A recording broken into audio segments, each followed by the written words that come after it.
What's good, internet? My name is attackslug, and this is a gameplay preview of Goodnight Night, launching in early access on Steam on the 16th of February, so next month.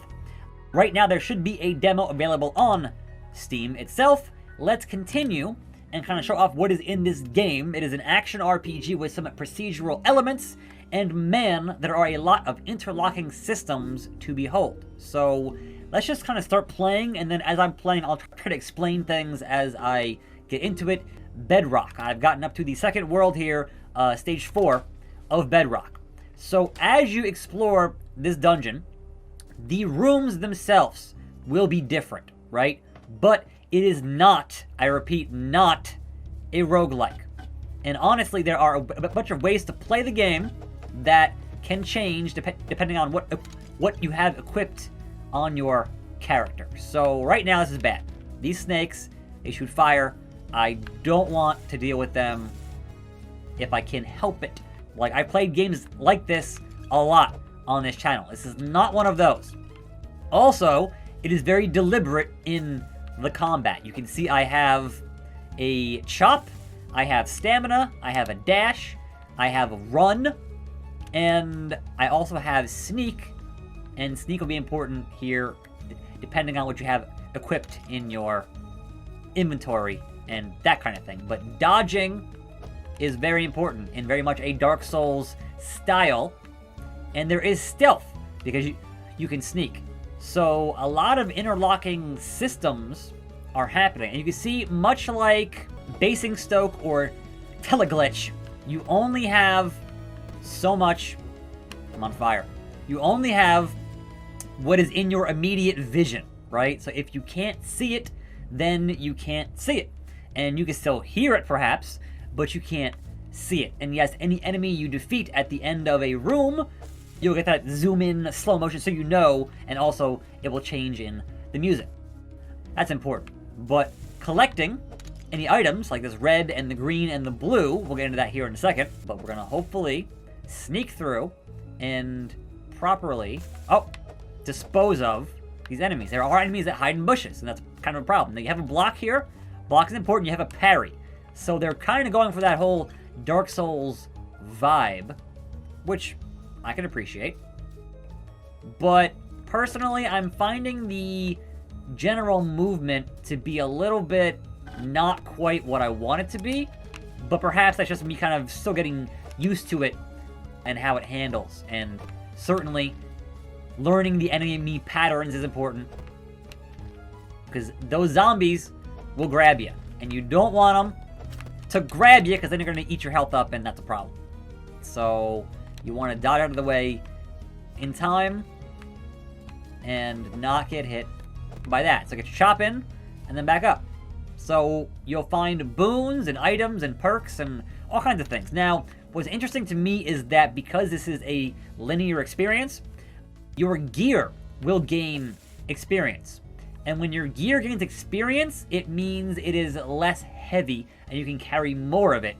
And different gear enables different bits of skills, which has been like, that will radically adjust your playstyle on how you're actually approaching these rooms. So here's some gear we're gonna find. Or, a potion.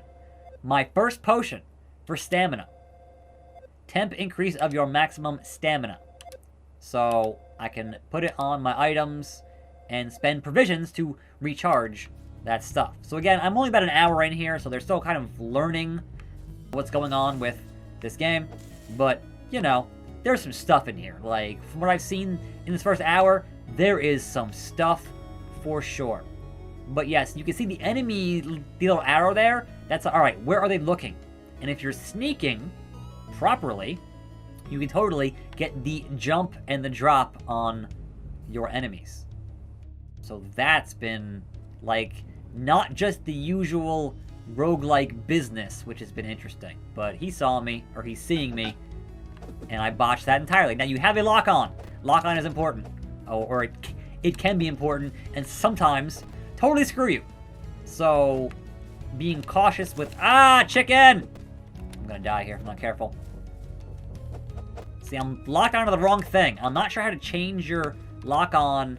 If you want to be on somebody else or something else, can be a problem. Can certainly be an issue. You don't want to be on what you're currently on. So I found the combat to be a little bit finicky thus far, but I'm mostly enjoying it. Like, it's okay. I think that it could totally use an actual, like, walking animation, but that's just my own personal preference on that. Like, it's fine for what it is, but, like, I've played so many games that look like this, and this one's doing things a little bit differently than those other games.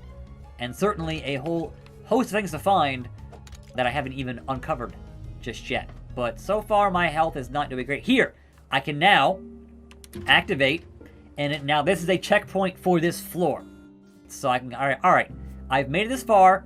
Let's go back to, let's go back to the base, and then rest up and show you some menu stuff here and whatever else. So what you can do when you're in your tent, which is intense, you can go over to the stove and say, how many of the little red pips, I have 76, do I actually want to use to restore my health? 0, which gets you half health. So you can never actually be completely out of health, right? You're at least going to be at half health. Or 50, 100, or 175. So I'm going to obviously choose 50 here, and we'll stay on 50. We'll hit OK, and then resting up gets our health regen, and we're gaining experience on our equipment. It seems conceptually interesting, right? So, the gear. I have other gear, but I have a thing right now where I can only hold 14. And I was at 14 until my gear gained some experience. So now I can re-equip suplex. But the problem is that I don't have the grabbing gauntlets equipped. So I can't actually suplex unless I actually have both of those on. So we're gonna take off the socks, which speeds up on cleared rooms. And we'll take off the bootlaces, which give us iframes when we are jumping. And we're gonna equip the gauntlets to grab unaware enemies and then use the bear claw bracelet to suplex them. Take them down to suplex cite. But I don't have but one potion right now, and I can spend to get that refilled and change how strong it is, which, again, is pretty cool, right? There's things in this game that are going on. There is this right here, which is your items. Right now, I have this portal, and I've been told, use the portal, grab enemies, and drag them into the portal to gain materials to help upgrade your stuff. There is also a table to learn about things. My resources, food, ingredients, provisions. But monsters drop materials, and I can trade those for better equipment. And also, this orb enables local multiplayer. So that is also in this build for early access. So there's a dog. Yes, pet the dog. Hell yeah. There is this dog tree that does nothing. It's the tree of dog life that seems useless. It might not be useless, but right now it seems useless. Slowly but surely filling out the people in this area, the dowsing stick, or the grease, or, you know, better food pickups. Like, there are some items here, right? There's also a host of curses, and curses obviously hinder you, but give you more experience. So kind of a risk-reward factor there. This is Bob. I named him Bob. And there is a bit of comedy writing in the dialogue. I found it mostly pretty good so far. Like, it's not overbearing like some games that try to do that can be. So I appreciate kind of holding it back a little bit. And it's kind of casually funny, which I definitely appreciate. So, let's continue. Here, now I can sneak, grab, and suplex. And we're going to try doing that here in this. Oh, that you can see that it just moved there. So, is that a spider? Is that a spider? Can I suplex that spider? He's looking over there. Grab! Suplex City! And there you go. I did that. And then splat. What? Buddy. Buddy.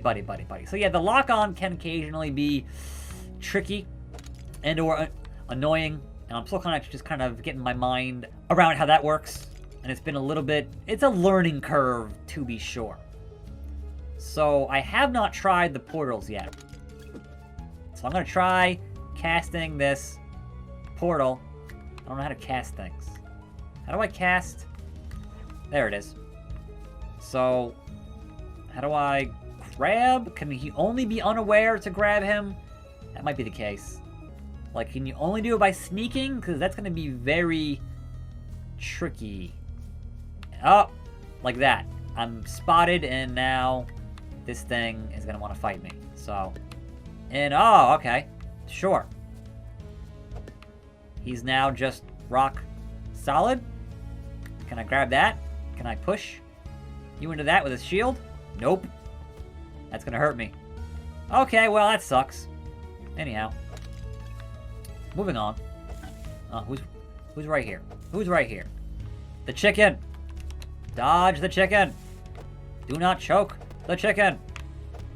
There we go. All right. Well, this thing's annoying because it's gonna keep on doing that, right? There it is. 3 hits, skulls, and you did. And my health is doing okay. Not the best, but I've had worse. Now, I'm playing with a controller. You can play mouse and keyboard. That is an option for you. So let's go up a little bit further here. But you kind of get somewhat of an idea of how the basic gameplay loop here is going to work. So I want to put this spider in a portal. But I don't want to get spotted. Oh. That thing, where's it looking? Where is it? I can see the sound markings for it. But where is it? All right, we're going to stealth here. And see if we can't get this guy in the hat, maybe. There's a lot of stuff going on around here. I don't want to get spotted if I can't help it. These damn rock formations. No, don't spot me. Don't spot me. Do not. It's a zombie. Maybe the zombie. Alright, it's gonna be... walking toward me. I don't like that. I don't like that. Did he spot me? No. Alright, alright, alright. Keep on keeping on. I'm gonna do this right here. And then... crap, it didn't work. It didn't work. Well... and again, stamina is a problem here. And it's important to know where you're... see, now it's way over here. I don't know how far I can drag things without them being like, hey man, don't be doing that. Okay, okay, okay. Gotcha. Got him. Alright, so got his material, and now I've learned how to do that. So you can drag pretty far. So that's important to know. But also, again, with the stupid zombie thing is annoying because he's going to try to grab me, and alright, he's dead. He's dead. It's fine. Who else was in here? That stupid spike thing and a spider. So let's get the spider over here. Oh, there he is with the spikes. Uncool. Some of that. Where is? There he is. Stop running from me, dumb spider. There we go. So room clear. Look at these pots here. But yes, when you die, go back to the start, right? But you keep the floor that you last got to the checkpoint for. And obviously the room layouts will change mostly. Not all of them, but mostly. And so that part is procedural. But let's sneak here. Grab you. Suplex City. Oh. Out of stamina. That's what I'm gonna do. I wanted to... no, change the... I wanted to use it. Alright, the potion has a little bit of a wind up there. So, increase my stamina. Very important. And also, hit the right buttons. Very important. So yeah, kind of hit and move, much like a Souls game would be. My throat's dying here. I don't know what happened. I don't know what happened. Talking is a problem for me sometimes. But, what is that? Oh, just a spider. Never mind. Just a spider. Spider bites. So I don't know, like, what additional further equipment you get. Perhaps bombs at some point. I would imagine for a game that looks like this, perhaps would have bombs and other kinds of, you know, grappling hooks or arrows. would be nice. But for what it is, like, so far, it seems pretty full of stuff for just launching in early access next month. So it seems pretty cool thus far. Again, I'm still kind of getting a handle on the combat exactly. Like, I feel like the dodge is not great because you dodge and then you're facing the other way a lot of the times, right? So that's, for me, a problem. Like, I have to dodge and then turn back around to slash. Like, that's not kind of what I'm trying to do. And with the... Am I poisoned? I'm poisoned. Imagine that. Alright. These webs, these spiders. We're gonna die here, though. So, just to give you an idea of what happens. Come on, man. Just spike me, man. Just do it. End my poor life. Come on. Do it. I dare you. I dare you. And yeah, I'm bad at blocking and parrying. Let's try it here. Nope. Didn't get it. So, you die. Right? You still get experience from that. And you're going to spend your red points to get your health back to where it needs to be. And then you're back in your bed. Ever so comfy here in a good night. But you're not losing anything there. Right? So there is a eventual progression through this action RPG gameplay, even if the stages themselves in the dungeon can be done randomly and procedurally. Anyhow, I'm attackslug. This is Good Night Night, launching next month, February 16th on Steam, early access. Link in the description, demo link in that same link, so check it out if you'd like. See you next time, right here, more videos, and I'm out.